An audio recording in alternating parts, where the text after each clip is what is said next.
ma-akak. Yes. Okay. And also, the good thing with this machine, it helps our loom weaver here in Bohol to enhance their products. So in terms of rapia.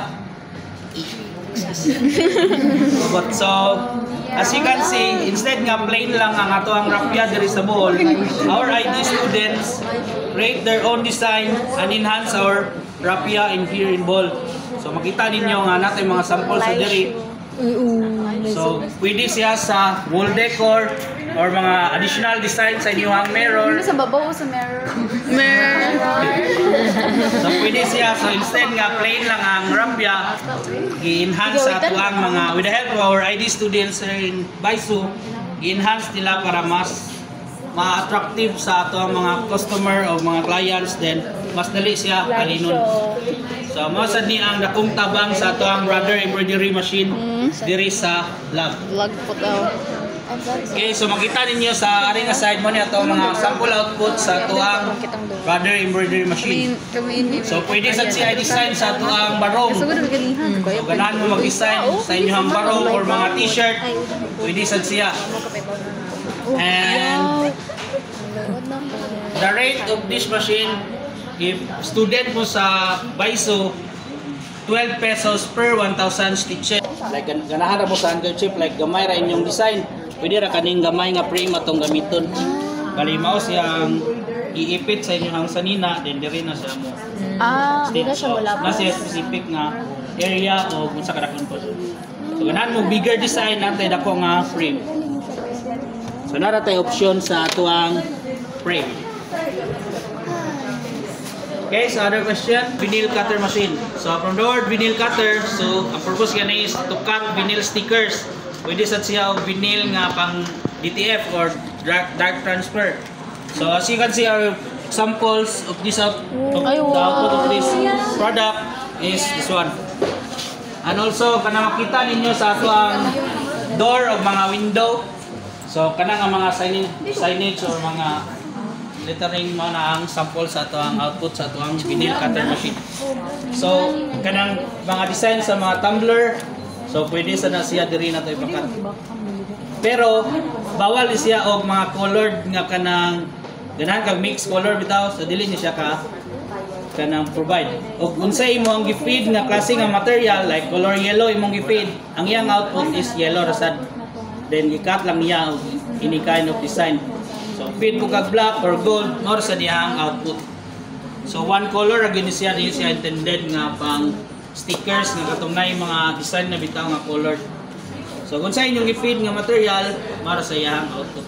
Ini design lang, pwede siya. Pag-cutter, agin siya mga. Then, ginayuse mo siya sa pag-DTF or kanang mag-design bitaw mong mga sanina. Diri siya i-cut, then after i-cut, ibutang sa inyong sanina, then hit press or i-plancha pwede sa. Okay, so ang rate kaniniya is 10 pesos if there is a pablab ang material. Our time maker is 5. Ito may babulab na. So time maker is 5 kaning klase sa printer, then this one is Bambulab X1 carbon. So the difference between these two also is their speed. So kani siya is mas hinay siya in terms sa printing. Unlike with Bambulab nga times 2 ang iyang kapasmason kumpara diri. So mag-print mo diri 1 hour, diri mahuman ra siya o 30 minutes or less. Okay, so question with 3D printers. Dito daw, ma'am. Sa table. Oh. Yeah, pwede sa siya katong Vincent, ito sa ito daw. kita ni Sir Jerome kanina. So sa machine. So our next machine is the 3D scanner. So ang purpose niya is to scan object. So di ba naman tay application nga pang 3D model. So di mo ganahan nga mag-create through any software, pwede ra ta mag-scan.